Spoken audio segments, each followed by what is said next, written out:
नमस्कार मंडळी, स्वागत करते मी माया मराठी ब्लॉगमध्ये. मी करत होती इथे पूजा, कारण आज येणार होते माझ्याकडे पाहुणे. त्याच्यामुळे मला नाश्ता वगैरे बनवायचा होता. त्यासाठी माझी इथे नाश्त्याची तयारी चालू होती. इथे मी रात्री मटकी भिजत टाकलेली होती. तीच मटकी मला आज बनवायची होती. आणि एका साईडने यांनी बाहेर गेले होते तेव्हा दूध आणलेलं होतं. तेच दूध मी गरम करायला इथे ठेवलं. आज सुट्टी असल्यामुळे विराज घरीच होता आणि त्याची मस्ती चालू होती. टी व्ही पाहायची मजा आणि मस्ती पण करत होता. आणि मी थोडीशी साफसफाई वगैरे करून घेतली.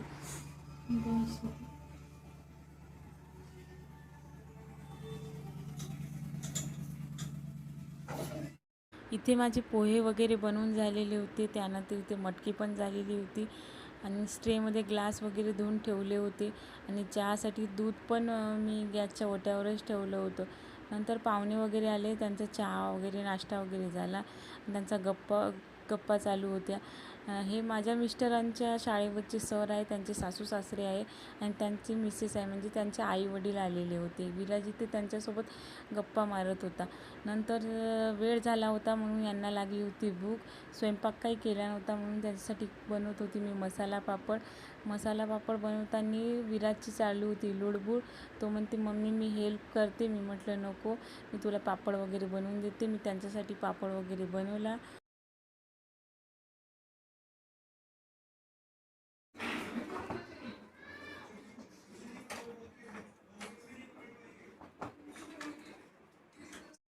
माझ्या मिस्टरांना खायचं होतं आज नॉनव्हेज, त्यासाठी ते बाहेर गेले आणि नॉनव्हेज घेऊन आले. नॉनव्हेजमध्ये होती आज वदळी आणि मी संध्याकाळीसाठी ते कांदा लसणाची पेस्ट वगैरे टाकून तयार करून ठेवत होती. नंतर आम्ही गेलो विराजला घेऊन बाहेर.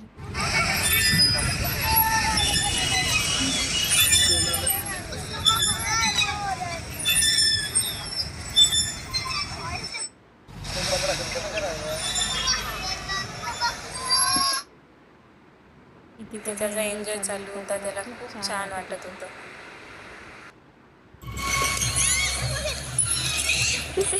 विराजला घेऊन गेलो होतो आम्ही गार्डनला. तिकडून यायलाच वेळ झाला होता. 7 वाजले होते आणि मला नॉनव्हेजची भाजी बनवायची होती.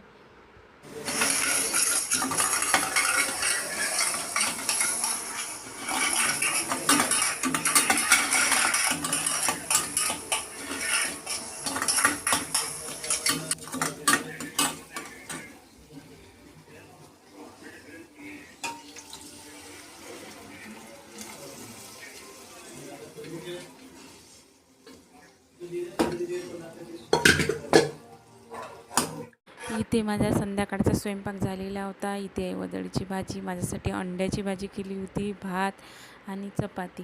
व्हिडिओ आवडला असेल लाईक करा, सबस्क्राईब करा. भेटू पुढच्या व्हिडिओमध्ये.